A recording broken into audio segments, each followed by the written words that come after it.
Welcome to the Newsworthy. All the day's news in less than 10 minutes. Fast, fair, fun, and on the go. Thanks so much for listening. Today, 3 things to know about President Trump and the media. Plus, more winter storm travel problems, why a big bank is talking salaries, and what can happen when you stifle a sneeze. All that and much more in less than 10 minutes. I'm Erica Mandy. Today is Wednesday, January 17th. So a quick thank you to our sponsor, Soul Organics. Soul Organics offers 100% organic sheets and bedding. So they're chemical-free and also fair trade certified. You can go to sleep really feeling good about the products and the company's mission. Of course, Soul Organics offers all different sizes and colors, and right now you can get a deal. Use the promo code ERICA20 to get 20% off your order plus free shipping. You'll also be supporting the show with your purchase. Find the Soul Organics button on thenewsworthy.com and use the code ERICA20. All right, you ready for the news? Let's do this.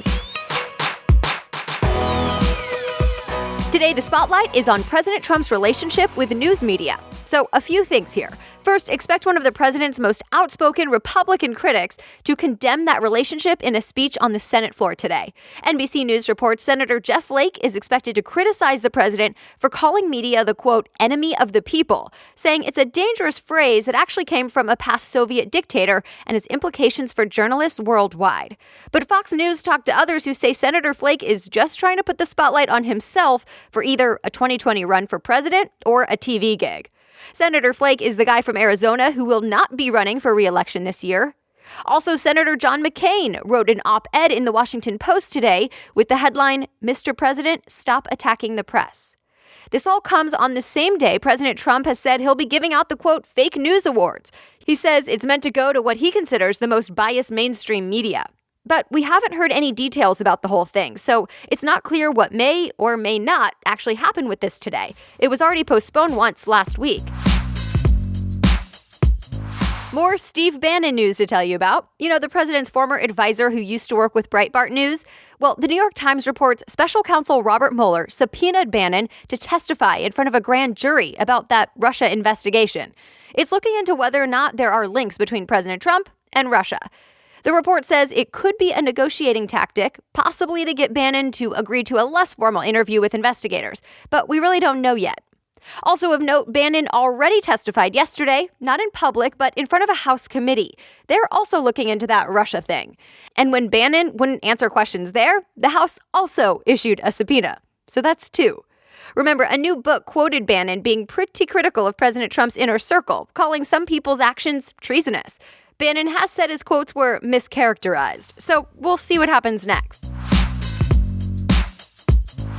New California. That's the name of a new state a fairly organized group wants to form in the U.S. The group has committees and a council of representatives. CBS News reports they took the first steps yesterday in the process to split up California. It would separate many rural counties from the urban areas. The group says in about a year and a half, they'll be ready to fully engage with the state legislature about this. They say they don't like how the state is governed. Of course, there are plenty of obstacles that could get in the way before they could possibly become the 51st state. A big bank will be the first on Wall Street to look at and try to close pay gaps between men and women, as well as minorities. Bloomberg reports Citigroup is starting to measure the pay information and give raises where they're due, specifically for women and U.S. minorities or wherever else they find gaps. The company says women earned 99% of men's pay. Citigroup will also look at data and make changes in the UK and Germany. One possible reason this is all happening? The UK is actually requiring companies report gender pay data for all to see, starting this April.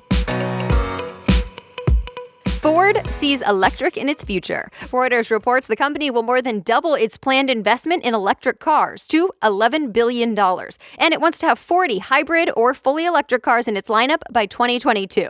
It was announced at the Detroit Auto Show going on this week, which, by the way, also named the 2018 Honda Accord the Car of the Year, the 2018 Volvo XC60 the SUV of the Year, and the Lincoln Navigator the 2018 Truck of the Year. All right, other things people may be talking about today, the weather and flight cancellations. Reuters reports hundreds of flights are canceled between yesterday and today because of a winter storm. And it's bringing it all. Snow, sleet, and freezing rain across the southeast and up the east coast. It's not as intense as the one earlier this month. That one caused thousands of flight problems. But still, travelers, be ready. File this under oddest story of the week. A man who basically held in a strong sneeze by closing his nose and mouth ended up rupturing part of his throat.